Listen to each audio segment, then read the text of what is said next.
මහා සංඝරත්නයන් අවසරයි.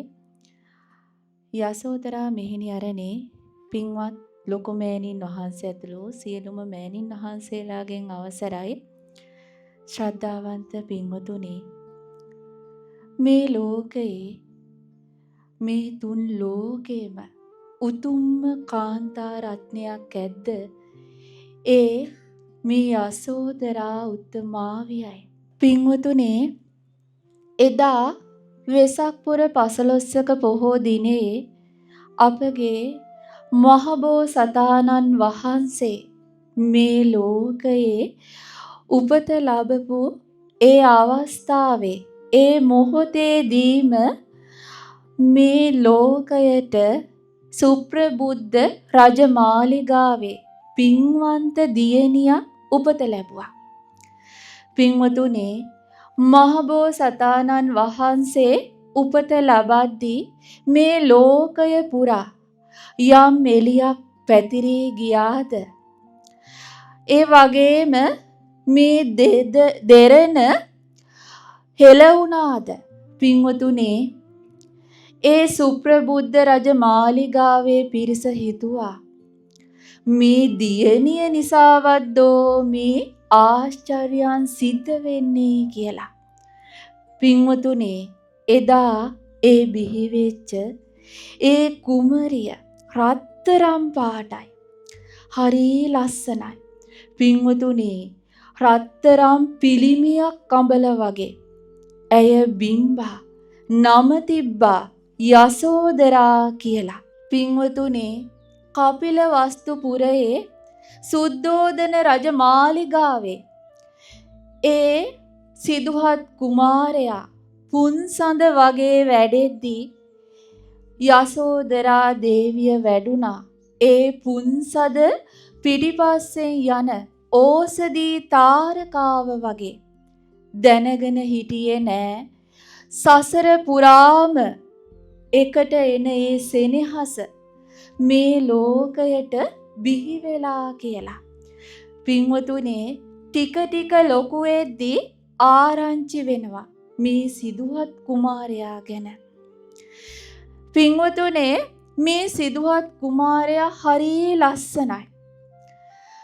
මේ ලෝකයේ මේ තුන් ලෝකයේම කවුරුවත් නෑ ඒ රූපයට සමාන කරන්න පුළුවන්. අවුරුදු 16ක් වෙද්දී හරි සුකුමාලයි, හරි ලස්සනයි. පින්වතුනි, පින්න කියන නාමයක් ඇඟට වැදිලා නැහැ. මේ මාලිගාව ඇතුලේ යහනෙත් සේසත් දරනවා. පින්වතුනි, පින්න වැදෙයි කියලා. මේ ලෝකයේ යම් තාක් සිනිඳු වස්ත්‍රද ඇත්තේ ඒ සිනිඳු වස්ත්‍රයි පෙරෙව්වේ. අවුරුදු 16 දී විවාහය සිද්ධ වෙනවා. පින්වතුනි, අවුරුදු 16ක් කියන්නේ දැන් කාලේ වගේ නෙවෙයි. හොඳ පුෂ්ටිමත්, ශක්ති සම්පන්නයි. ඒ විතරක් නෙවෙයි, ශිල්ප ශාස්ත්‍රවල කෙල පැමිණිලා හිටියේ. පින්වතුනි, කොයි වගේද අවුරුදු 16ක් පිරිච්ච කෙනෙක් කියන්නේ දිව්‍ය ලෝකයක හරි බ්‍රහ්ම ලෝකයක හරි දෙවගණක් හරි ඒ වගේම දේවතාවියක් හරි පහළ වෙන්නේ අවුරුදු 16ක් තරම් කෙනෙක් විදිහට. පින්වතුනි, මේ විවාහයට කාරණා යෙදෙද්දී අවුරුදු 16 දී රජවරු කියන්න ගත්තා ඒ කුමාරයා හරි සුකුමාලයිනේ. අපේ දියණිය නම් විවාහ කරලා දෙන්නේ නැහැ කියලා. මොකද යුද්ධයක් ඇති වුණොත් අපේ දියණියත් අරගෙන පලා යයි කිව්වා. ඉතින් ශිල්ප ශාස්ත්‍රයේ කෙල පැමිණිලිච්ච කුමාරයෙකුට විතරයි අපේ දියණිය විවාහ කරලා දෙන්නේ කියලා කිව්වා. පින්වතුනි, මේක සුද්ධෝදන රජතුමාට මහා අභියෝගයක්. ඉතින් සිදුහත් කුමාරයාගෙන් අහනවා, පුත ශිල්ප දක්වන්න පුළුවන්ද කියලා. ඉතින් පියාණෙනි, මම ශිල්ප දක්වනවා කියලා සිංහනාද කළා. එදා රාජාංගණයට සියලුම කුමාරිකාවන් රැස් වුණා. ඒ කුමාරිකාවන් අතරේ ඉන්නවා බැබිලි බැබිලි රත්තරන් රූපයක් වගේ. පින්වතුනේ කාටනම් වහුම් කරන්නටද? රත්තරන් පාටයි. බිම බලාගෙන හිටියේ. ඇහැට ඇහැ බලල නෑ. යසෝදරා දේවිය හරියට ඇතින්නියක් වගේ කලබල ගමන් නෑ. පින්වතුනේ මේ යසෝදරා දේවිය කුමාරිකාවන් අතරේ ඉද්දී ඒ දිහා බලන පිරිසට හිතුණා රත්තරන් රූපයක් තියලාදෝ කියලා. ඒ තරම්ම ලස්සනයි. පින්වතුනේ එදා සිද්ධාර්ථ කුමාරයා ශිල්ප ශාස්ත්‍ර දක්වද්දී ඒ ශිල්ප ශාස්ත්‍ර සමාන කරන්න පුළුවන් කෙනෙක් මේ තුන් ලෝකෙම නැහැ. ඒ තරම්ම විශිෂ්ට ආකාරයට ශිල්ප ශාස්ත්‍ර දැක්වුවා. ඉතින් රජවරු කියන්න ගත්තා අනේ අපේ දියණියත් විවාහ කරලා දෙනවා. අපේ දියණියත් විවාහ කරලා දෙනවා කියලා. සුද්ධෝදන රජතුමා මල් මාලාවක් සිදුහත් කුමාරයාගේ අතට දුන්නා. ආයේ තෝරන්න කෙනෙක් ඇත්තේ නෑ. පින්වතුනේ අර කුමාරිකාවන් අතරේ බැබිලි බැබිලි ඉන්නවා. ඒ යසෝදරා උත්තමාවිය. එදා මල් මාලාව කරට දාති තමයි මුව මඩල දැක්කේ. සංසාර ගත සෙනෙහස මතුවෙලා ආවා. ඇස් වලින් කඳුළු වැටුණා. පින්වතුනේ එදා ඒ සිදුහත් කුමාරයාගෙත් යසෝදරා කුමරියගෙත් විවාහ උත්සවය හරි උත්කර්ෂවත්ව පැවැත්තුවා. පින්වතුනේ මේ ලෝකයේ ආදරය කියලා දෙයක් ඇද්ද? ඒ ආදරේ ප්‍රතිරූපය මේ යසෝදරා උත්තමාවියයි. සිදුහත් කුමාරයයි. හරි ආදරෙන් කාලය ගත කරා. අවුරුදු 13ක් යනකම් දරුවෝ නැහැ. හිතන්න පින්වතුනේ අද කාලේ වගේ නම් කොහොමද තියෙයිද?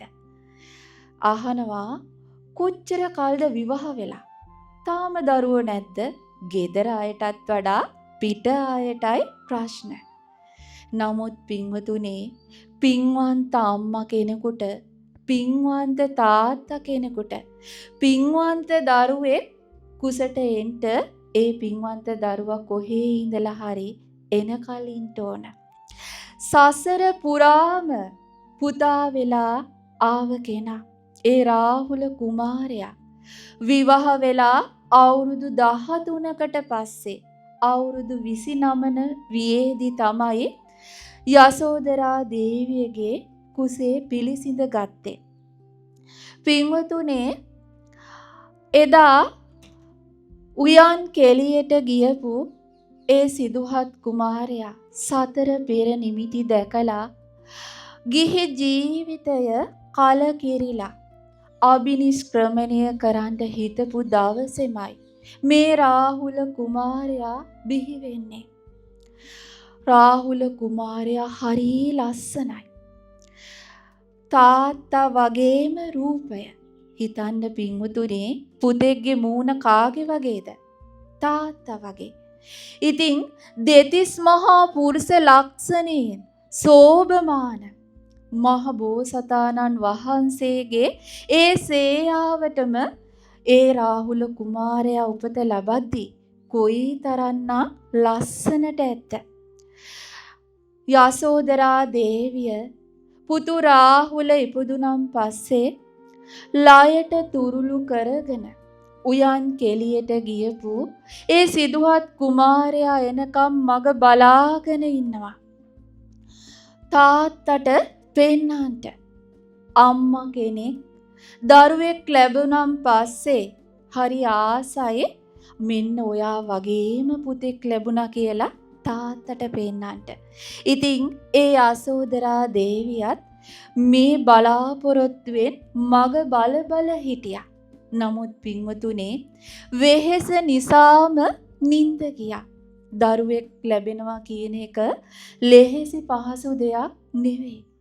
ජීවිතයයි මරණයයි අතරේ සටනක් වගේ.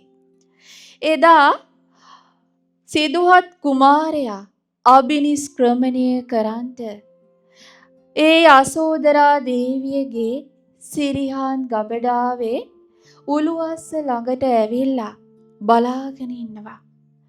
මේ සියලු බෙමි සිඳ දාලා මහා අභිනිෂ්ක්‍රමණය කරන්ට. පින්වතුනේ සසර පුරාමාව සෙනෙහස නිමාවන දවස හීනකින්වත් පෙනුනේ නෑ මේ අද අවසාන දවස කියලා. පින්වතුනේ මේ ආදරය අද ඊයේ ඇතිවෙච්ච දෙයක් නෙවෙයි. මහබෝසතාණන් වහන්සේ බුද්ධත්වයේ සඳහා සාරා සංකේය කල්ප ලක්ෂයක් පෙරම් පිරුවා. ඒ වගේමයි අගසව් දෙනම අග්‍ර ශ්‍රාවක ඒ තනතුර දරන්ට පෙරම් පිරුවේ අසංකේය කල්ප ලක්ෂ 2යි. 80 මහා ශ්‍රාවකයන් අසංකේය කල්පලක්ෂ 1ක් පෙරම් පිරුවා. අනෙක් උත්තමයන් වහන්සේලා තම තමන්ගේ පින් පුරාගෙන මේ සසරෙන් එතර වුණා. පින්වතුනේ එදා දීපංකර පාද මූලේ සුමේද තාපස වෙලා බුද්ධත්වයේ සඳහා විවරණ ලබද්දී එතන හිටියා කෙල්ලෙක්. මේ කෙල්ල හිටියේ මානිල් මල් මිටි 8ක් ලයට තුරුළු කරගෙන. එදා පින්වතුනි සුමේද තාපසතුමාට තිබුණා ඒ මඩ වගුරේ වැතිරෙන්නේ නැතිව රන් රුවක් මාවතක් මවන්ට. නමුත් පින්වතුනි ඒ මඩ වගුරේ වැතිරිලා නියත විවරණ ලබද්දී ඒ දීපංකර බුදුරජාණන් වහන්සේ මේ උත්තම මේ මනුෂ්‍ය රත්නය අනාගතයේ ගෞතම නමින් සම්බුද්ධ වෙනවා කියලා ඒ විවරණ දෙද්දී පින්වතුනි ඒ සුමිත්‍රා දේවිය ගල් වෙලා ගියා. ඇසිපිය නොහෙලා බලාගෙන හිටියා. තමන්ගේ අතේ තිබ්බ ඒ නිල් මානිල් මිටි 8න් නිල් මානිල් මිටි 3ක් එක අතකටත් අනික් මිටි 5 අනිත් අතටත් ගත්තා. මානිල් මල් මිටි 5ක් දීපංකර බුදුරජාණන් වහන්සේට පූජා කරලා පැතුවා මේ උත්තම මනුෂ්‍ය රත්නේ. ඒ ප්‍රාර්ථනාව ඉෂ්ට වේවා කියලා. පින්වතුනේ අනික් මිටි 3 පූජා කරලා පැතුවා මාගේ ප්‍රාර්ථනාව ඉටු වේවා. ඒ රාහුල මාතාව මම් වෙම්වා. මේ මහබෝසතාණන් වහන්සේගේ බුද්ධත්වයට ශක්තිය මම් වෙම්වා කියලා ප්‍රාර්ථනා කළා. පින්වතුනේ එදා ඒ නියත විවරණ ගත්ත දවසේ ඉඳලා සාරා සංකේය කල්ප ලක්ෂයක් මේ යසෝදරා උත්තමාවිය මහබෝසතාණන් වහන්සේගේ පාද පරිචාරිකාව වෙලා බිරිඳ වෙලා පසුපස්සෙන් ආවා. පින්වතුනේ මහබෝසතාණන් වහන්සේගේ ඒ පාරමිතා ධර්ම පූර්ණය වෙන්න මේ යසෝදරා මහරහත් උත්තමාවිය මහත් අස්සසිල්ලක් වුණා. මහා ශක්තියක් බවට පත් වුණා. ඒ ආදරය සෙනෙහස කියන්ට වචන නැහැ. මම ඒක කතාවකින් කියන්නම්. පින්වතුනේ එක ආත්මයක මහබෝසතාණන් වහන්සේ උපත ලබනවා. ඖෂධයක් අදදිව. ඒක නිසාම නම තිබ්බා මහා ඖෂධ මහෝෂධ කියලා. මේ කුමාරයා හරි පණ්ඩිතයි. ඒ වගේම හරි ඥානවන්තයි. පින්වතුනේ වයස අවුරුදු 16 වෙද්දී රාජදේවිය කියනවා පණ්ඩිතේනි ඔබ දැන් විවාහ වෙන්න වයස හරි. ඉතින් සුදුසු කුමාරිකාවක් සොයාගන්න කියලා. ඉතින් මහෝෂධ පඬිතුමා තමන්ට ගැළපෙන සුදුසු කුමාරිකාවක් හොයාගෙන සන්නාලි වෙස් අරගෙන ගමින් ගම පසු කරගෙන යනවා. මෙහිම යද්දී එක්තරා තැනකදී දැක්කා කැඳ හැලියක් ඔළුවේ තියාගෙන බිම් බලාගෙන එනවා. රත්තරන් රූපයක්. පින්වතුනි සසරේ කවදාවත් වෛර කරලා නැහැ. ඔන්න ලස්සන වෙන බෙහෙත. මොකද්ද? කවදාවත් වෛර කරන්න එපා.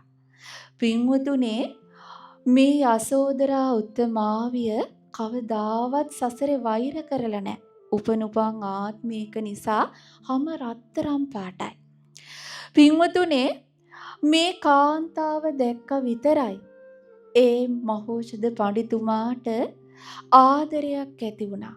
මොකද සසර පුරාමින සෙනෙහස නිසා. නමුත් හිතුවා මට සැමියෙක් ඉන්නවද දන්නේ නැහැ. විවාහකදයිත් දන්නේ නැහැ. ඇයට නුවණ තියනවද දන්නේ නැහැ කියලා. අද කාලේ නම් හිතන්නෙම නැති දෙයක් නුවණ තියනවද දන්නේ නැහැ කියලා. පින්වතුනි මහබෝසතාණන් වහන්සේ එහෙම නැහැ. ඉතින් කතා කරන්නේ නැතිව හස්ත සංඥාවෙන් අහනවා. අත මිට මොලවලා අත උඩට කළා. ඉතින් මේ කුමාරිකාවත් හරි නුවණ තියෙන කෙනෙක්. අත මිට දිගහැරලා පෙන්නවා. මේ මොකක්ද ඇහුවේ? විවාහකයිද කියලා කිව්වා. නෑ අවිවාහකයි. අවිවාහකයි කියලා දැනගත්තන් පස්සේ තමයි කතා කළේ. බලන්න පින්වතුනේ බෝසතාණන් වහන්සේගේ සෙනෙහස. අහනවා නංගී ඔබගේ නාමය මොකක්ද?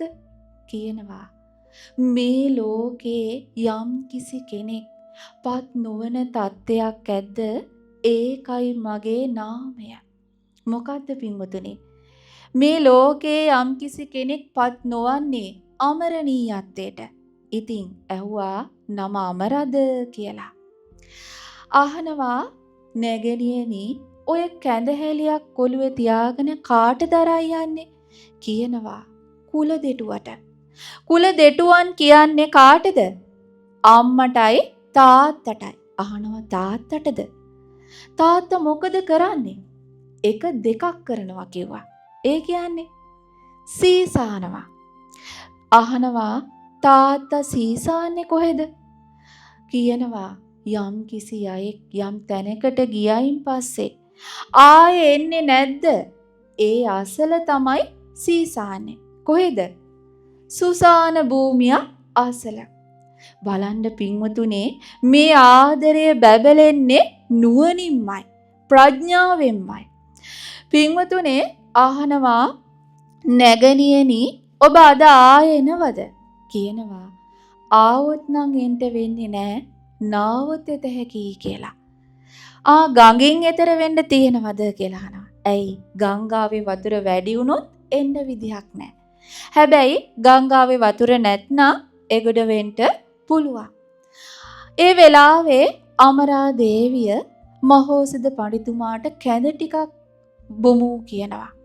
ඊට පස්සේ පෙරැත්ත කරනවා. හිතනවා මේ කෙල්ල මගේ අත හොදන්න දෙන්නේ නැතුව කැඳ අතට දැම්මොත් මෙතනම දාලා යනවා කියලා. බලන්න පින්වතුනි ප්‍රඥාවන්තයින් බැඳීම් හදාගන්න උත්සාහ කරනවට වඩා ඒ බැඳීම් නොහදාගෙන ඉන්නයි උත්සාහ කරන්නේ. මොකද බැඳීමක් කියන්නේ දුකක්ම විතරයි. පින්වතුනේ නමුත් අමරා දේවිය අත සෝදන්ට දීලයි කැඳ පිළිගැන්නුවේ. ඉතින් අහනවා නැගණියනි ඔබගේ ගෙදර කොහෙද කියලා. හැබැයි අමරා දේවිය ඇඩ්‍රස් එක ලියලා දුන්නද? නෑ. පින්වතුනේ පාර වරද්දලා කිව්වා. නමුත් මහබෝසතාණන් වහන්සේ ඒ පාර හොයාගෙන ගියා. අමරා දේවියගේ ගෙදර ගිහිල්ලා මෑණියන්ට කියනවා මෑණියනි ඇඳුම් වහන්න තියෙනවා නම් ඒව දෙන්න කියලා. ඉතින් මෑණියන් කියනවා පුතේ අපිට ගෙවන්න කාසි නෑනේ. හා කමක් නෑ මට නවාතැන් දුන්නාම ඇති කියනවා. ඉතින් ඒ ගෙනල්ලා දෙන ඇඳුම් විනාඩි 10න් 15න් මහනවා. පින්වතුනි ශිල්පය පුරුදු වෙන්න දෙයක් නෑ. මහබෝසතාණන් වහන්සේට උපතින්ම ශිල්පය පිහිටලයි තිබ්බේ. එදා ඒ ගමේ සියලු දෙනාගේ ඇඳුම් මැහුවා. රංකාසි 1000ක් හොයාගත්තා. හවස් එද්දී අමරා දේවිය දර මිටියකුත් ඔළුවේ තියාගෙන පලා මිටකුත් ඉනේ රෙද්ද ගැට ගහගෙන ගෙදරට එනවා. දකින්නවා ඉස්සරහා ඉන්නවා කොල්ලේ. ඉතින් ඉස්සරහින් ගෙට ඇතුල් වෙන්නේ නැහැ. දර මිටිය ඉස්සරහින් දාලා පලා මිටියත් අරගෙන පිටිපස්සේ දුරින් තමයි ඇතුළට යන්නේ. බලන්න හැදිච්චකම. දවස් කිහිපයක් මහෝෂධ පඬිතුමා ඒ නිවසේ නතර වෙලා හිටියා. හැබැයි කවදාවත් මුහුණට මුහුණ මුණ ගැහෙන්න ගියේ නැහැ. උයලා පිහලා අම්මා අතේ කෑම යවනවා. දැන් මහෝෂධ පඬිතුමා හිතනවා මේ කෙල්ලව පරීක්ෂා කරන්න ඕන, චෙක් කරන්න ඕන කියලා. මෙහෙම හිතලා ඒ අමරා දේවිය කැඳවලා හාල් හුණ්ඩුවක් අතට දීලා කියනවා මට මේකෙන් බතුත් ඕනේ, කැඳත් ඕනේ, කැවිලිත් ඕනේ කියලා. අද වගේ නම් කොහොමද තියෙයිද? හාල් හුණ්ඩුවක් දීලා මෙච්චර දේවල් එල්ලුවොත් හප්පේ අපි කොහොමද මෙච්චර දේවල් හදන්නේ කියලා කියනවද නැද්ද? අනිවාර්යෙන් කියනවා. නමුත් පින්වතුනේ අමරා දේවිය එහෙම නෑ. බිම් බලාගෙන ඔළුව නවාගෙන අර හාල් හුණ්ඩුව අතට ගත්තා. ඒ හාල් හුණ්ඩුව කුල්ලට දාලා පෙළුවා. හොඳ සහල් ටික කුල්ලේ කොනට බේරුණා. කඩ සහල් මැද්දට බේරුණා. හුණු සහල් ටික බිමට වැටුණා. පින්වතුනි හොඳ සහලෙන් බතුත් කඩ සහලෙන් කැඳත් හුණු සහල් පිටි කරලා කැවිලි දෙක තුනකුත් සාදගත්තා. ඉතින් බත අරගෙන ගිහිල්ලා මහෝෂධ පඬිතුමාට පිළිගැන්නුවා. කටේ බත් කටක් තියද්දිම රස නහර පිනා ගියා. හරි රසයි. හැබැයි පෙන්නුවද? පෙන්නුවේ නෑ. අද වගේ නම් ඔන්න බොන්න බැරි තේ එකක් ඉස්සරලම දවසේ හදාලා දෙනවා. කියනවා අපෝ පුදුම රසයිනේ. අපේ අම්මටවත් බෑ මෙච්චර රසට කිරි හදන්න කියලා. ඒ වුණාට මහබෝසතාණන් වහන්සේ එහෙම නෑ. පින්වතුනේ ඊට පස්සේ කැඳ ටික පිළිගන්නනවා. කියනවා හප්පේ මේව බොන්න පුළුවන්ද? හරි රසයි. හැබැයි පෙන්නුවේ නෑ. බලන්නේ මේ මොකද්ද? ඉවසීම. පින්වතුනේ කැවිල්ලක් දෙනවානේ අයියන්ඩි එහෙනම් මේකවත් කාලා බලන්න. කටේ තිබ්බා. රස නහර පිනා යනවා. අල්ලලා වීසි කරා. මගේ ධනය තී කෑවා කිව්වා. මගේ ධනය විනාශ කරා කිව්වා. ඊට පස්සේ අර කැඳ එකට බත් ටික පොඩි කරලා දැම්මා. කැවුනුත් පොඩි කරලා දැම්මා. තලපයක් වගේ හදලා අමරා දේවියගේ ඇගේ ගෑවා. ගාලා කිව්වා අවුවේ හිටගෙන ඉන්න කියලා. බැලුවා මොහොන ඉරියව්වකවත් වෙනසක් තියෙනවද කියලා. පින්වතුනේ ඉරියව්වකවත් වෙනසක් නැහැ. මහබෝසතාණන් වහන්සේට දුක හිතුණා. මොකද සසර පුරාමෙන සෙනෙහස. ඉතින් කිව්වා නැගණියනි පිරිසිදු වෙන්න කියලා. අමරා දේවියගේ අම්මා තාත්තා ළඟට ගිහිල්ලා අමරා දේවියගේ අත ඉල්ලා සිටියා. කිව්වා මම කැමති මේ නැගණිය විවාහ කරගන්න කියලා. ඉතින් අම්මයි තාත්තයි ගොඩාක් සතුටු වුණා. අර හම්බ කරපු ධනය අම්මා තාත්තට ලබා දුන්නා. අමරා දේවිය අරගෙන කෙලින්ම ගියේ දොරටු පාලකගේ නිවසට. ගිහිල්ලා කිව්වා නැගණියනි පොඩ්ඩක් ඉන්න මට පොඩි රාජකාරියක් තියෙනවා. මම ගිහිල්ලා එන්නම් කියලා. මාලිගාවට ගිහිල්ලා සෞආභරණයෙන් සැරසුණා. පින්වතුනේ සල්ලාලේ කැඳෙව්වා. කැඳවලා රංකාසි දීලා කිව්වා අසවල් දොරටුපාලකගේ නිවසේ කෙල්ලෙක් ඉන්නවා. පුළුවන් නම් පොළඹව ගන්නට කියලා. දැන් මේ සල්ලාලයාත් හරිය සතුටු වුණා. සතුටු වෙලා සල්ලිත් අරගෙන අර දොරටුපාලකගේ නිවසට යනවා. නිවසට ගිහිල්ලා ඉඟි බිඟි පාණ්ඩ දඟර පාණ්ඩ ගත්තා. නමුත් අමරා දේවිය බැලුවේවත් නැහැ. ආයෙත් ආවා. තුන්වෙනි වතාවටත් ආවා. ඒත් බැලුවේවත් නැහැ පින්වතුනේ. කිව්වා ආයෙනම් පොළඹව ගන්න එක ලෙහෙසි කටයුත්තක් නෙවෙයි කියලා. එහෙනම් බලෙන් ඇදගෙන එන්න කිව්වා. ඒ වෙලාවේ පින්වතුනේ අමරා දේවිය බලෙන් ඇදගෙන මහෝසද පඬිතුමා ළඟට අරන් යනවා. ඇයට මහෝසද පඬිතුමා හඳුනා ගන්නට බැරි වුණා. ඇයි දැක්කේ සන්නාලියෙක්නේ. දැන් ඉන්නේ මහා පුරුෂයෙක්. පින්වතුනේ මේ අමරා දේවිය හඬන්න ගත්තා. ආයෙ සිනාසුණා. ඒ වෙලාවේ මහෝසද පඬිතුමා අහනවා ඇයි ඔබ හිනා වුනේ? කියනවා මම හිනා වුනේ ඔබ පෙර ආත්මවල ගොඩාක් පින් කරලා බලන්න ඔබට ලැබිලා තියෙන ධනය තියෙන රූසපුව මේ පින් කරපු නිසා.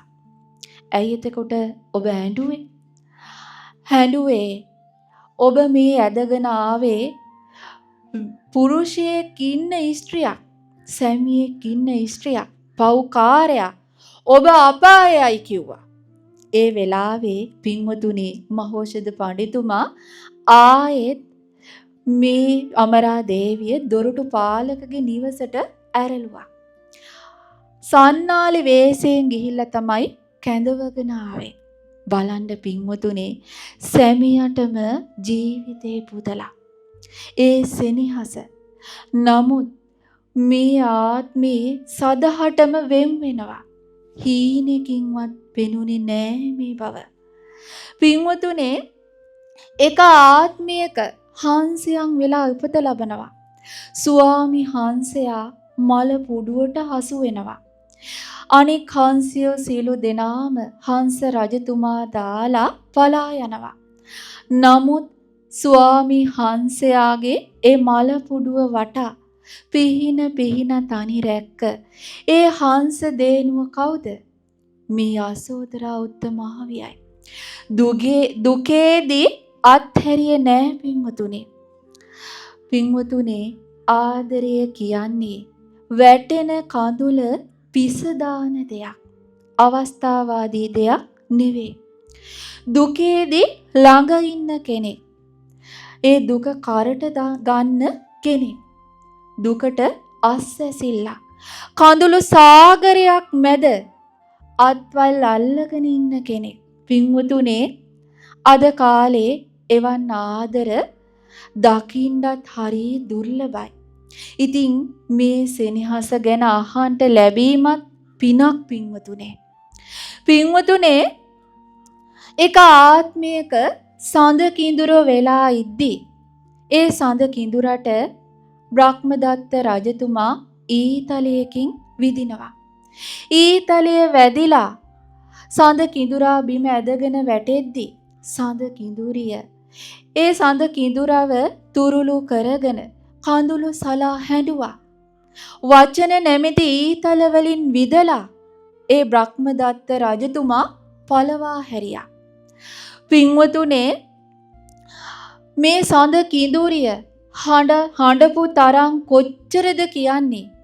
ගන්ධමාන පර්වතයේ පිපිලා තිබ්බ මල් සියල්ල බිම වැටුණා කියනවා. පින්වතුනේ හඬ මේ ලෝකේ යම් දෙවියෙක් ඉන්නවද? ඇයි ඒ දෙවියන්ට මගේ දුක තේරෙන්නේ නැත්තේ? ඇයි පේන්නේ නැත්තේ කියලා කියද්දී සක්‍ර දෙවියන්ට පඬුපුල් ආසනේ ඉන්න බැරි වුණා. පින්වතුනේ සක්‍ර දෙවියන් ඒ දිව්‍ය ඖෂධයක් ගෙනල්ලා මේ සඳ කිඳුරට පණ දුන්නා. එතකොට ආදරය කියන්නේ මැරිච්ච කෙනෙකුට පණ දෙන්න පුළුවන් දෙයක්. පින්වතුනේ මෙච්චර සසරේ ආදරෙන් ඉඳලත් එදා අවසාන දවසේ වෙන් වෙනවා. හීනකින්වත් පෙනුනේ නෑ පින්වතුනේ. සසරේ යන අවසාන ආත්මය වෙස්සන්තර ආත්මය. එදා වෙස්සන්තර රජතුමා හිමගිරි අරණට තපස් රකින්ට යනවා කියලා දැනගත්ති. සිරිපතුල් දෙක අල්ලගෙන වැලහින්නක් වගේ හැඬුවේ ඒ මන්ත්‍රී දේවිය මේ යසෝදරා උත්තමාවියයි. වෙස්සන්තර රජතුමා එදා තපස් රකින්න යද්දී මේ මන්ත්‍රී දේවියත් පසුපස්සෙන්ම යනවා. පින්වතුනි කවදාවත් පැවිද්දට බාධා කරලා නැහැ සසරේ. කවදාවත් තපස කඩලා නැහැ. ඒ පැවිද්දට තපසට ආශිර්වාද කරනව හැරෙන්න උදව් වෙනවා හැරෙන්න. පින්වතුනි අද හිතන්ට විවාහ වෙන්න ඕනෙත් නැහැ.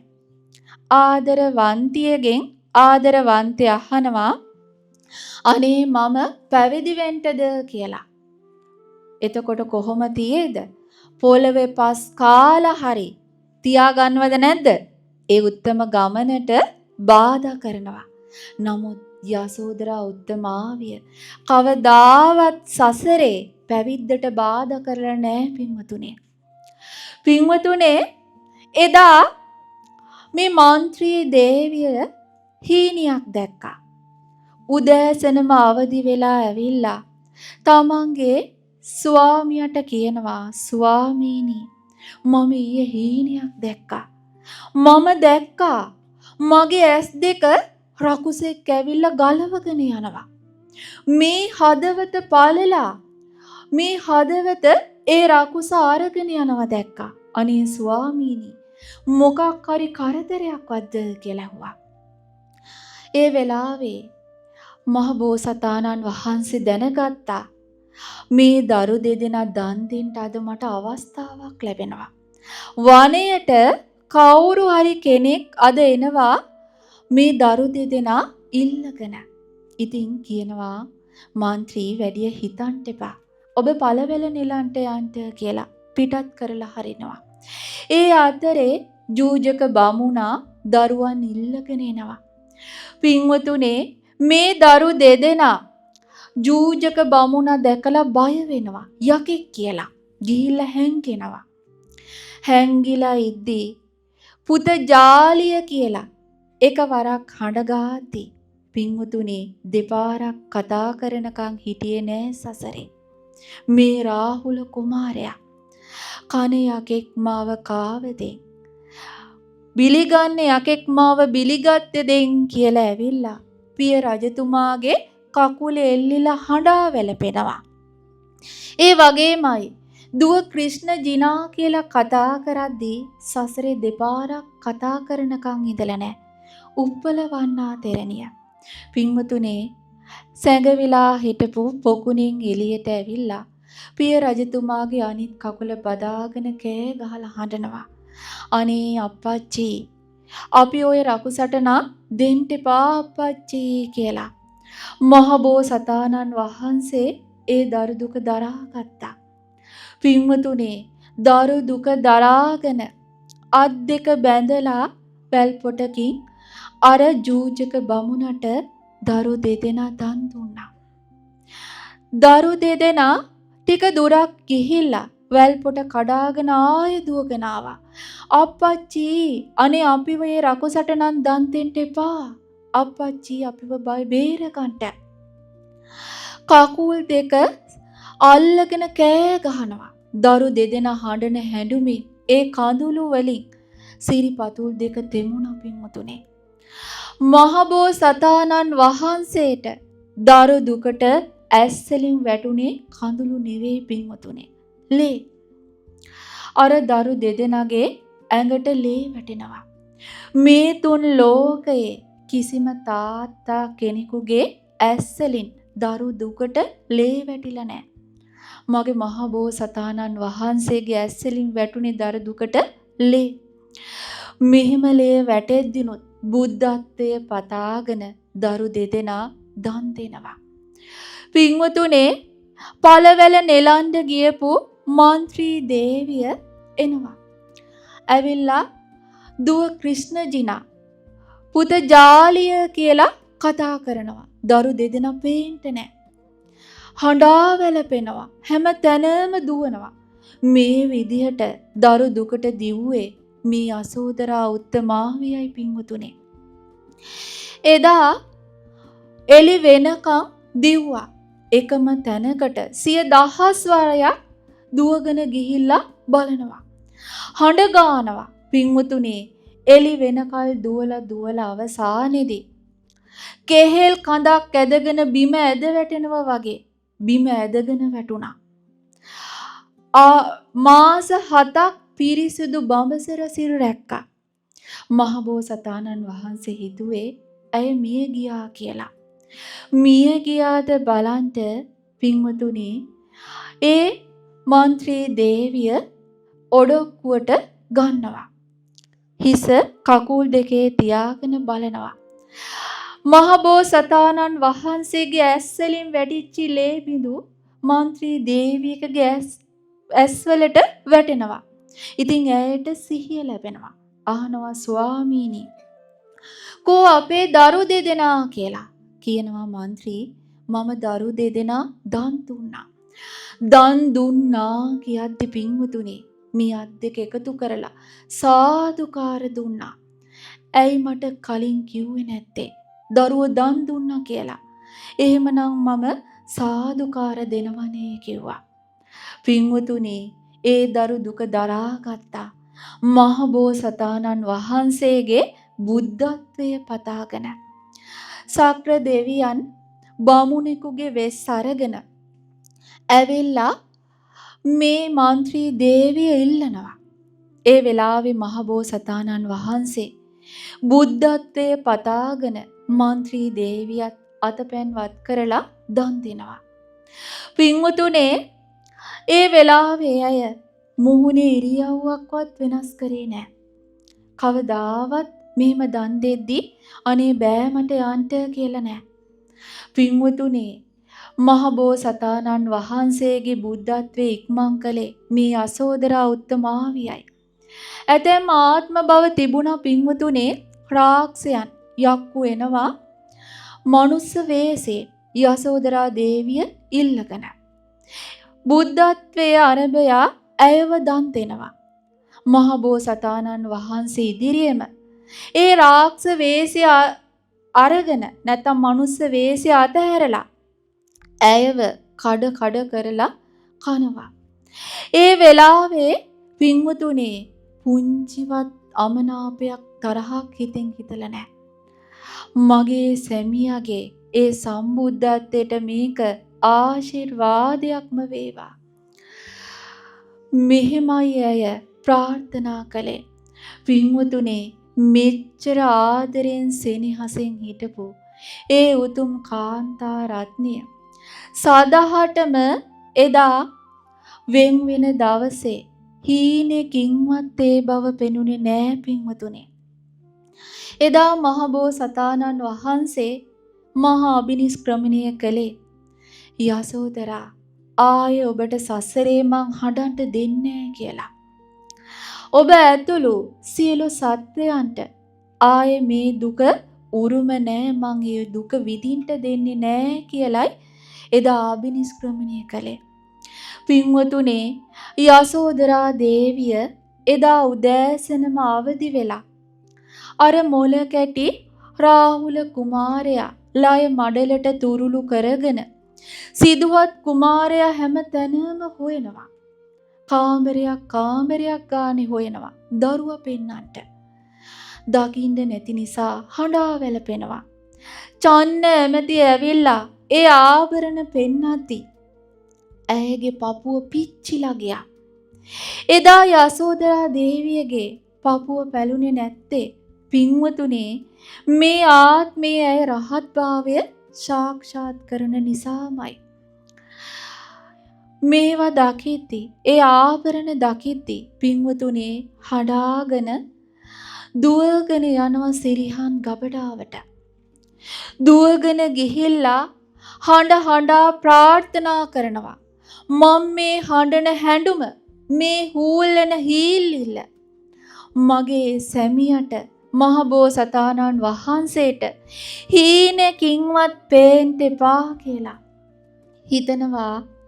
කවදාවත් මමවත් මේ කුඩා පුතුවත් හීනකින්වත් පේන්න එපා. මොකද ඒක තපසට බාධාවක්. පින්වතුනේ නොදක හිටපු අවුරුදු 7 කවදාවත් හිතල නෑ මගේ සැමියා මා කරා පැමිණේවා කියලා. පින්වතුනේ එදා ආරංචි වෙනවා මහබෝසතාණන් වහන්සේ දවසට එක වේලයිලු වළඳන්නේ කියලා. ඉතින් රාංකඳ පුතුට රාහුල කුමාරයාට කිරි දෙන්න තියෙද්දී පින්වතුනේ එක වේලයි අනුභව කළේ ඒ යසෝදරා දේවිය. ඒ වගේමයි ආරංචි වෙනවා ගස් සෙවනේ ගස් මුල් වල තමයි මේ බිම සැතපෙන්නේ කියලා. ඉතින් සිරි අහන හැර දාලා ඇයත් බිම සැතපුණා.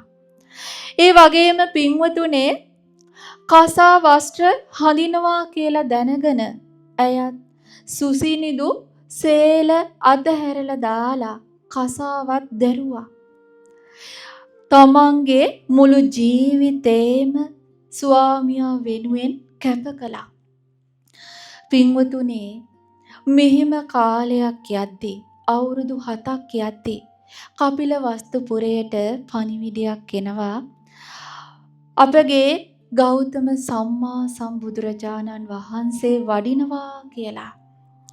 ඉතින් බුදුරජාණන් වහන්සේ එදා කපිලවස්තුපුරේ සුදෝන් රජමාලිගාවට වැඩලා දානීය වළඳද්දී දානශාලාවට ගියේ නෑ යසෝදරා දේවිය. මොකද දරා ගන්නට බෑ. අවුරුදු 7ක් දැකලා නෑ. යසෝදරා දේවිය මහ බෝසතාණන් වහන්සේ වෙනුවෙන් සතර මහා සාගරයේ ජලයට වඩා හඬලා තියෙනවා. පින්වතුනේ බුදුරජාණන් වහන්සේ දිවසින් දකිනවා මේ බුද්ධත්වයේ ඉක්මන් කළේ පාරමිතා ධර්ම සම්පූර්ණ කරගන්නට ශක්තිය උනේ මේ යසෝදරා උත්තමාවි කියලා. මොකද පින්වතුනේ එදා දරුවන් දන් දෙද්දී අනේ මගේ දරු දෙදෙනා ආපහු මට ගෙනල්ලා දෙන්න කියලා හඬා වැළපුණා නම් පාරමිතා ධර්ම සම්පූර්ණ වෙන්නේ නැහැ. එදා අතපැන් වත් කරලා තවත් කෙනෙකුට ඇයව දන් දෙද්දී මට යන්න බෑ කියලා කෑ ගැහුවනම් යන්න නැතුව හිටියානම් පින්වතුනේ ඒ පාරමිතා ධර්ම සම්පූර්ණ වෙන්නේ නැහැ. ඒ විතරක් නෙවෙයි සිල් රකිද්දී සීලේ කැඩුවනම් පාරමිතා ධර්ම සම්පූර්ණ වෙන්නේ නැහැ. පින්වතුනේ කවදාවත් ඇය සිල් කඩලා නැහැ. ඇය මේ සසර පුරා විශාල වශයෙන් ඒ අය වදපු දරුවෝ මහබෝසතාණන් වහන්සේ දන් දීලා තියෙනවා. ඉතින් බුදුරජාණන් වහන්සේ සාරිපුත්ත මහරහතන් වහන්සේටත් මුගලන් මහරහතන් වහන්සේටත් කතා කරලා කියනවා අපි වඩිමු යසෝදරාගේ සිරිහන් ගබඩාවට. ඇය හඬද්දී ඒ හැඬුමට කවුරුවත් බාධා කරන්න එපා. සසරක දුක නිමා වෙනකම් ඇයට හඬන්ට දෙන්න කියනවා. පින්වතුනේ බුදුරජාණන් වහන්සේ සාරිපුත්ත මහරහතන් වහන්සේ මුගලන් මහරහතන් වහන්සේ සමග යසෝදරා දේවියගේ සිරිහන් ගබඩාවේ දොරටුව ළඟට වැඩලා යසෝදරා කියලා කතා කරද්දී ඇයට මොකක් වුණාද කියන්න දන්නේ නැහැ. විදුලියක් වැදුනා වගේ වුණා. සිහිය එලව ගන්නට බැරිව ගියා. කසාවත පෙනුනේ නැහැ. ඇය හඬගා හැඬුවා. සිරිපතුල් දෙක හඬ අල්ලගෙන ඒ හඬපු හැඬිල්ල පින්වතුනේ සසරක දුක අවසන් වෙනකල් හඬා වැළපුණා. පැය ගානක් එක දිගට හැඬුවා. පැය ගානක් හඬලා අවසානයේ සිහියේ එද්දි මතක් වුණා මේ අල්ලගෙන ඉන්නේ තුන් ලෝකෙම කාටවත් ලං වෙන්නවත් බැරි උත්තම බුදුරජාණන් වහන්සේ නේ කියලා මතක් වෙති. පින්වතුනි ඇය පසුපසට වීසි වෙලා ගියා. වන්දනා කරගෙන හිටියා. ඒ වෙලාවේ සුද්ධෝදන රජතුමා කියන්ට ගත්තා බුදුරජාණන් වහන්සේ මේ යසෝදරා දියණිය ඔබ වහන්සේ දවසට එක වේලයි වළඳන්නේ කියලා දැනගෙන එක වේලයි අනුභව කළේ. ඔබ වහන්සේ ගස් සෙවන යට සැතපෙනවා කියලා දැනගෙන ඇය සැතපුනේ බිම. ඒ විතරක් නෙවෙයි ඔබ වහන්සේ කසාවත් දරනවා කියලා දැනගෙන ඇය සුසිනිදු සේදසලු ඉවතලා කසාවත් දැරුවා මේ තාමත් දරනවා කිව්වා. ඒ වගේමයි පින්වතුනි ඔබ වහන්සේ බ්‍රහ්මචාරී සීලය රකින්නවා කියලා දැනගෙන ඇයත් බඹසර රැක්කා. කවදාවත් පිරිමියෙක් දිහා ඇස්සරලා බැලුවේ නැහැ කිව්වා. මුළු ජීවිතේම කැප කළා කිව්වා. ඒ වෙලාවේ බුදුරජාණන් වහන්සේ මේ යසෝදරා උත්තමාවියගේ ගුණ කිව්වා. ඉතින් ඇයගේ ඒ දුක තුනී වෙලා ගියා. පසුවදා බුදුරජාණන් වහන්සේ භික්ෂු සංඝයා වහන්සේලාත් එක්ක වඩිනවා. හරියට තරු පිරිවරාගෙන වඩින පුන්සඳ වගේ. ඉතින් කුඩා පුතු රාහුලට පියාණන් වහන්සේ පෙන්න නරසීහ ගාථා කිව්වා. රාහුල කුමාරයට කියනවා පුත රාහුල යන්න තාත්තට නිදන් තියනවා. ඔබ නිදන් ඉල්ල ගන්නට දායාද ඉල්ල ගන්නට කිව්වා. ඉතින් සිඟිති රාහුල කුමාරයාත් දුවගෙන ගිහිල්ලා අපගේ සම්මා සම්බුදුරජාණන් වහන්සේගේ සුලැඟිල්ල එල්ලුණා. එල්ලිලා කියනවා පියාණනි ඔබ වහන්සේගේ මේ සෙවණැල්ල හරි සනීපයිනේ. හරි සනීපයිනේ පියාණනි. සනීප නොවී තීත පින්වතුනේ. මේ දුක් දුරු කරන මුනිතු මේ නිවනේ සෙවණැල්ලනේ වැටිලා තියෙන්නේ. අනික සසර පුරාම පුතානේ.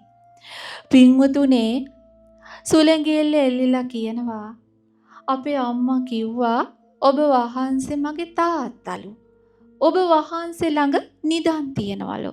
අනේ පියාණෙනි මට නිදන් දෙන්නකෝ. අනේ පියාණෙනි මට නිදන් දෙන්න කියනවා. ඉතින් බුදුරජාණන් වහන්සේ නිශ්ශබ්දව වඩිනවා. ආයේ පිටිපස්ස බලනවා. පිටිපස්ස බලලා කියනවා පියාණෙනි අර පිටිපසින් වඩින්නේ ඔබ වහන්සේගේ පිරිවරද? ඇයි බිම බලාගෙන යන්නේ? අනේ පියාණෙනි මට කියන්නකෝ. දහසක් ප්‍රශ්න. පින්වතුනි බුදුරජාණන් වහන්සේ ඉස්සරලම කතා කරේ රාහුල කුමාරයාට නෙවෙයි. වැඩිමල් පුතු ඒ සාරිපුත්ත මහරහතන් වහන්සේට කතා කරලා කියනවා සාරිපුත්ත මේ රාහුල පුතු මගෙන් දායාද ඉල්ලනවා. ඔහුට මගේ දායාදේ ලබා දෙන්න කියලා. පින්වතුනි බුදුරජාණන් වහන්සේ තමන්ගේ පුතා වුණත් රාහුල කුමාරයා පැවිදි කළේ නැහැ. ඒ බාර කළේ සාරිපුත්ත මහරහතන් වහන්සේට. එතන වැඩ සිටියා මොගලන් මහරහතන් වහන්සේත් දුතාංග ධාරීන් වහන්සේලා අතරේ අග්‍ර ඒ මහා කාශ්‍යප මහරහතන් වහන්සේත්. ඒ රහතන් වහන්සේලා අභියස රාහුල කුමාරයා පැවිදි වෙනවා. එදා සුදෝන් රජ මාලිගාවට පණිවිඩයක් එනවා. රාහුල කුමාරයා පැවිදි කළාලු කියලා. යසෝදරා දේවියට ආයෙත් කින්දරා. පින්වතුනේ එදා සිදුහත් කුමාරයා අභිනිෂ්ක්‍රමණය කරද්දී ඒ වගේම ඒ සේයාවම තිබ්බ පුතු රාහුල කුමාරයා ලයට තුරුළු කරගෙනයි ඒ දුක ඉවසාගෙන හිටියේ. දැන් රාහුලත් නැහැ. ඇය තනි වෙලා. පින්වතුනේ දුක දරා ගන්න බෑ. ආයෙත් හැඬුවා යසෝදරා දේවිය. හඬා රාහුල පුතා නැත්තම් රාහුල ස්වාමින් වහන්සේ හොයාගෙන යනවා. මේ වෙද්දී බුදුරජාණන් වහන්සේ කපිලවස්තු පුරයෙන් වැඩලා රහතන් වහන්සේලා කියනවා දේවියනි ඔබතුමිය මේ සසරේ දරුවන් ඔබතුමියගේ දරුවන් මහ බෝසතාණන් වහන්සේ දන් දුන්නා. ඒ දන් දෙද්දී ඒ දරුවන්ගේ අත් බැඳලා දුන්න ඒ වැල් පොටවල් එකතු කරොත් මහා මේරු පර්වතයට වඩා වැඩි කිව්වා. ඒ තරම් දරුව සසරේ දන් දීලා. ඉතින් මේ අවසාන ආත්ම භවයේ අවසාන පුතා දන් දෙtti හැයි හඬන්නේ කිව්වා. පින්වතුනේ එදා මහා ප්‍රජාපති ගෞතමී දේවිය අෂ්ටගරු ධර්ම පිළි අරගෙන මේ භික්ෂුණී ඇතුළු වුණාන් පස්සේ ඒ යසෝදරා දේවියත් සියල්ල අතහැරලා දාලා මහා ප්‍රජාපති ගෞතමී දේවිය ළඟ පැවිදි වුණා. බුදුරජාණන් වහන්සේගෙන් දහම් අවවාද ලැබුවා. දහම් අවවාද ලැබලා පින්වතුනි පැවිදි වෙලා සති 2යි ගියේ. මහා අභිඥා සහිතව උතුම් මරහත් භික්ෂුණීන් වහන්සේ නමක් බවට පත් වුණා. පින්වතුනේ අභිඥාලාභී ශ්‍රාවකයන් වහන්සේලා මේ බුද්ධ ශාසනයෙම ඉන්නේ 4 නමයි.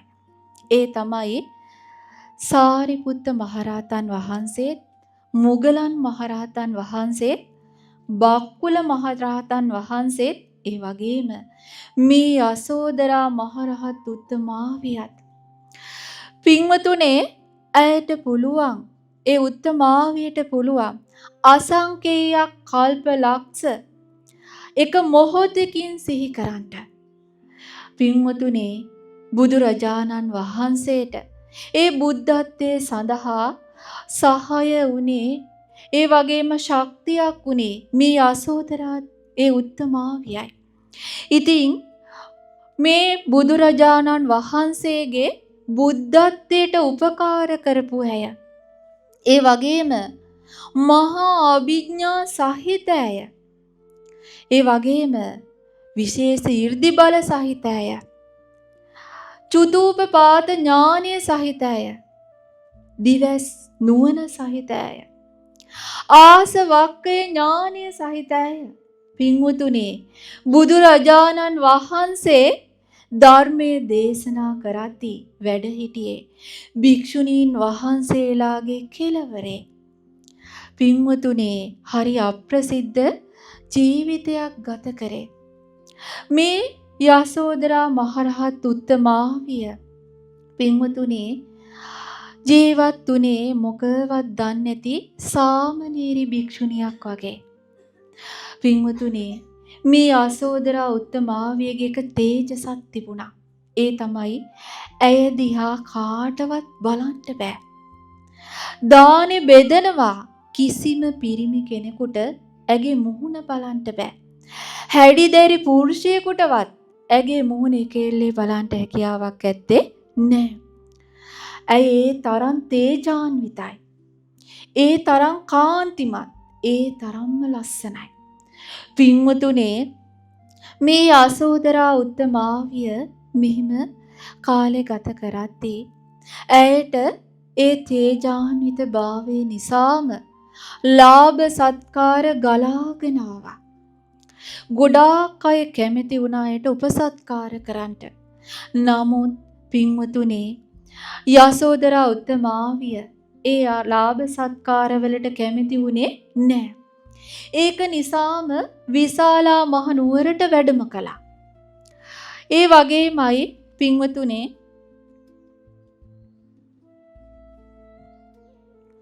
මේ යසෝදරා උත්තමාවියට වරින් වර බඩේ අමාරුවක් හැදුනා. හවස් වරුවේ බඩේ අමාරුව හැදුනම් පස්සේ හකුරු දිය කරලා අඹ යුසත් එක්ක වැළඳුවාම ඒක සුව වෙනවා. ඔන්න යසෝදරා මහරහතන් වහන්සේට පූජා කරගන්න ඖෂධ ගිලම්පස පූජාවක්. ඒ වගේමයි පින්වතුනේ උදේවරුවේ හැදුනම් පස්සේ මේ බඩේ අමාරුව ඇල්හාලට ගිතෙල් දාලා උයලා රෝහිත මාළුත් එක්ක වැළඳුවාම ඒ බඩේ අමාරුව සුව වෙනවා. රෝහිත මාළු කියන්නේ තෙප්පිලි කියන වැව් මාළු වලට.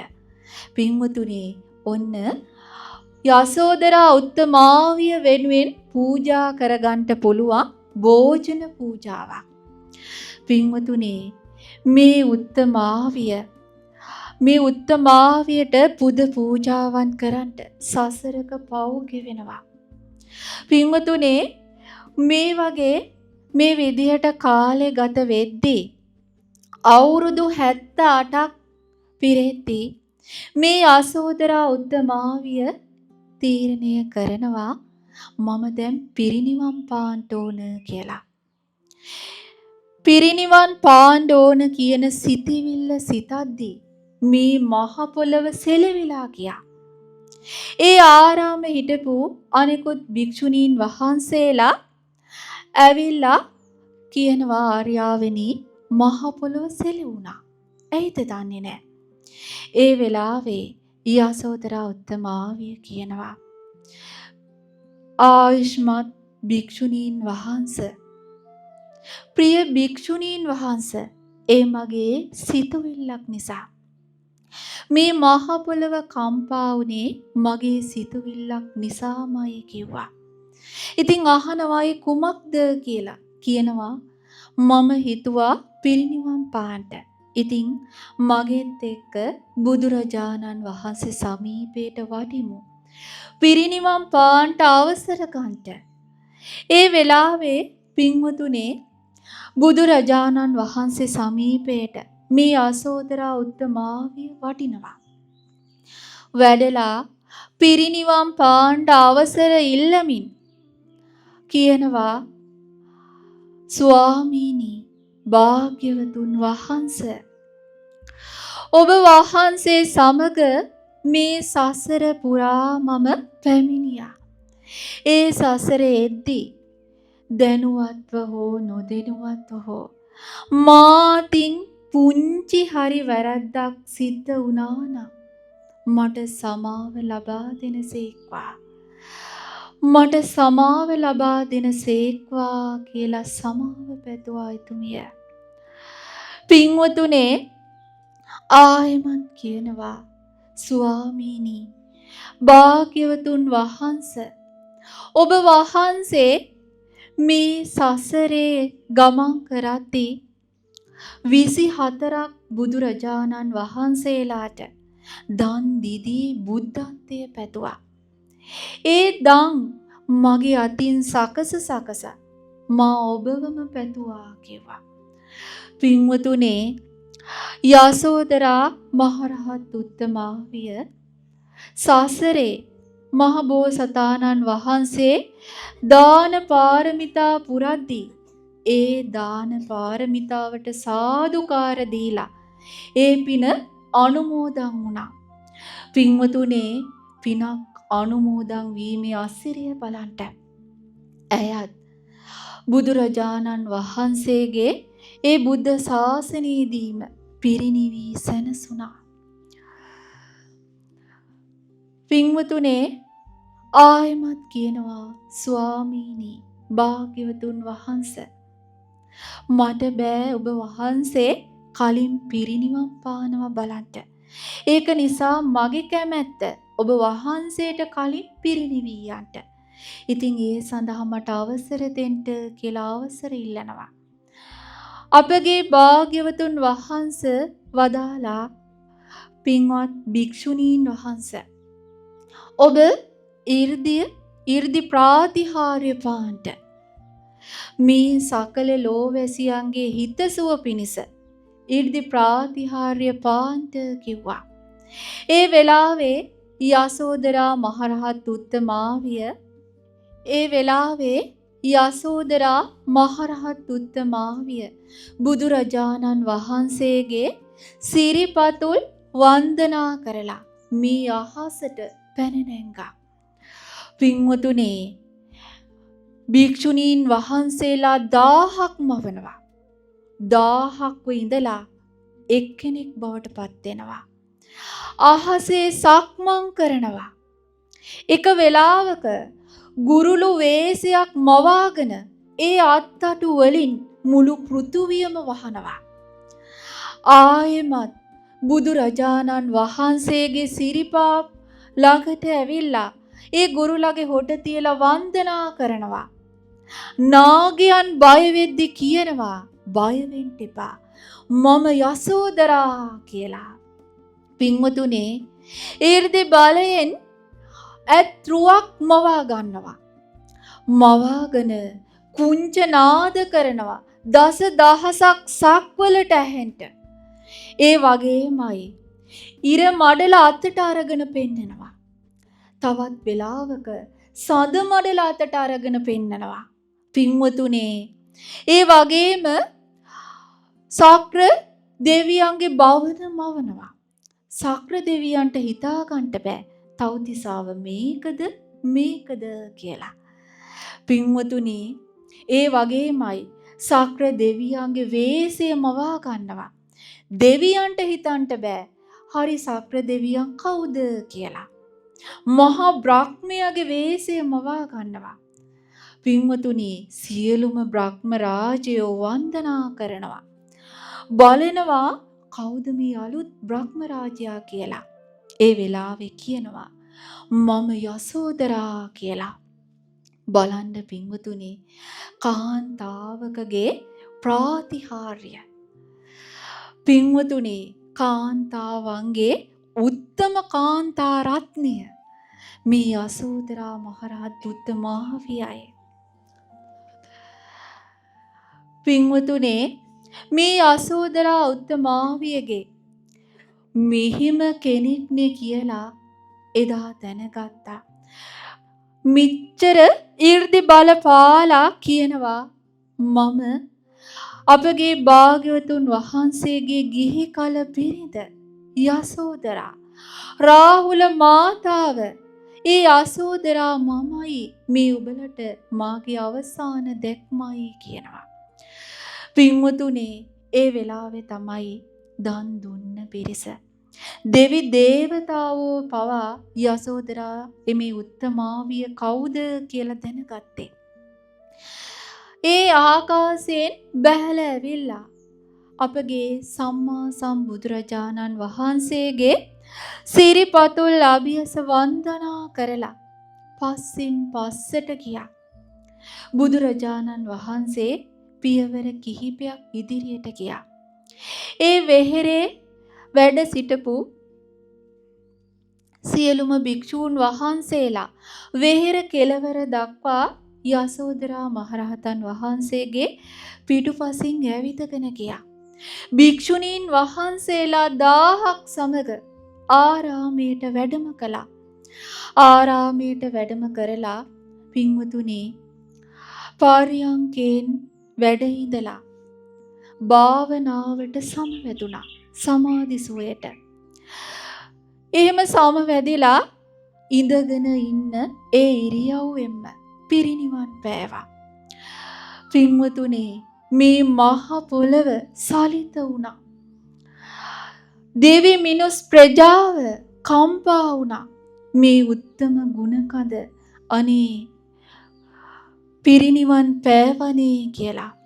එදා ඒ යසෝදරා උත්තමාවියගේ ඒ දේහය සඳුන් දර සෑයක තියලා පින්වතුනි, බුදුරජාණන් වහන්සේ සමන් මල් මිටක් අරගෙන ඒ සෑයට ඉස්සා ඉබේම ගිනි දැල්ුණා.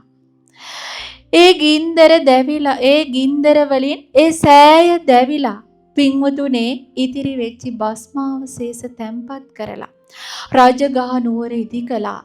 යසෝදරා සෑය කියලා උත්තම සෑයක්. ඒ සෑය වන්දනා කරගත්ත දෙව් මිනිස් ප්‍රජාව බොහෝ පින් රැස් කරගත්තා.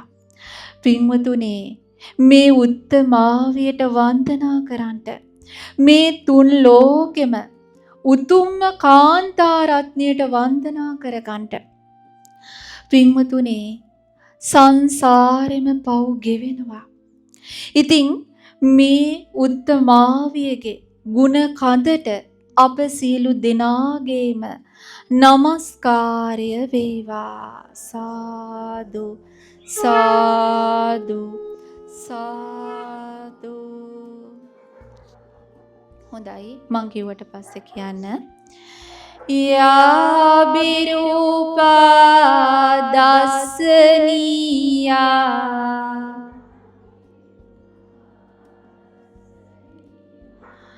බික්කුණී සංඝ සෝබනී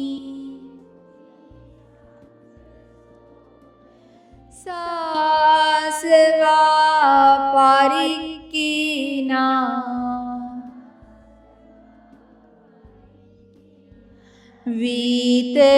විතරාගා මහිද්దికා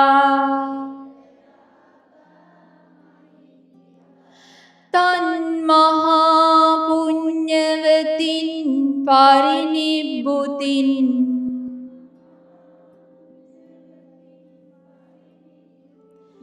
වන්දාමි රාහුල මාතා යසෝදරාති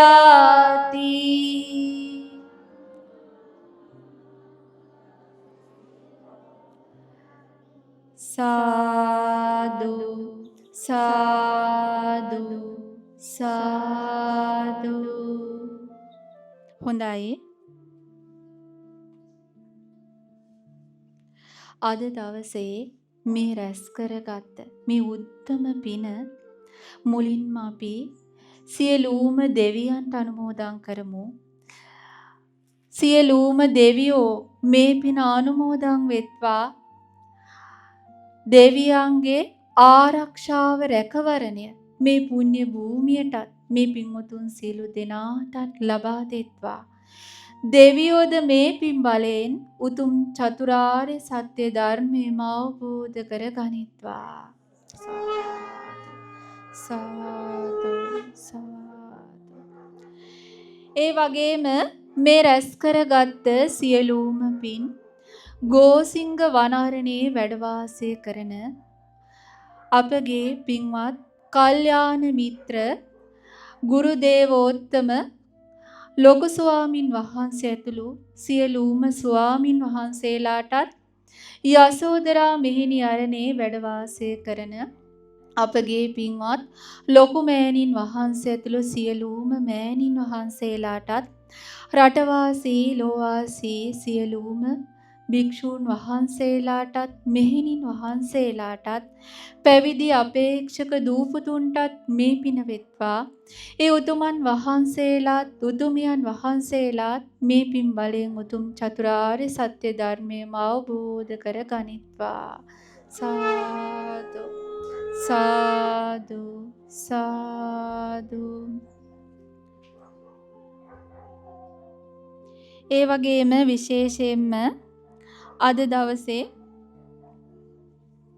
මේ රැස් කරගත්ත සියලුම පින් මියගිය නිරෝෂා එදිරිසිංහ මෑණියන්ගේ මියගිය අමරදාස පියාණන්ට සහෝදර ලාල් සහ ලලිත් ඒ පිරිසටත් ඒ වගේම මේ රැස් වෙලා ඉන්න සියලු දෙනාගේම මේ ජීවිතේද අනන්ත සසර පුරාද මියගියම් ඥාතිකේද ඒ සියලුම ඥාතින්ට මේ පින වෙත්වා.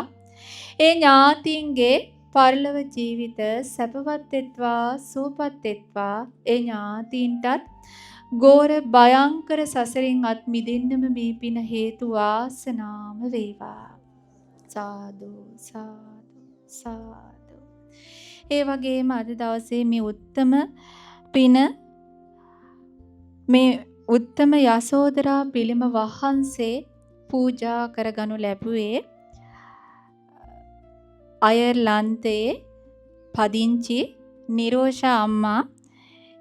මේ රැස් කරගත්ත සියලුම පින් ඒ අම්මගේ සුජීවත්ව සිටින සුමනාවතී අම්මට වේවා.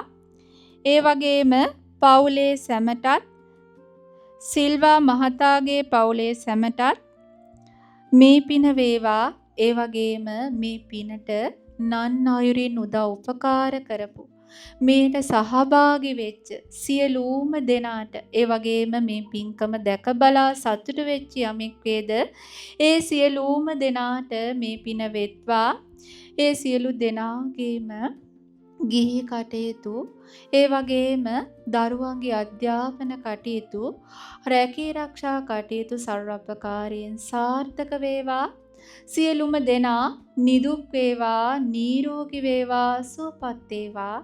සියලු දෙනාටම ගෞතම බුද්ධ ශාසනයේදීම උතුම් චතුරාර්ය සත්‍ය ධර්මය අවබෝධ කරගන්නටම මේ පින හේතු වාසනාම වේවා.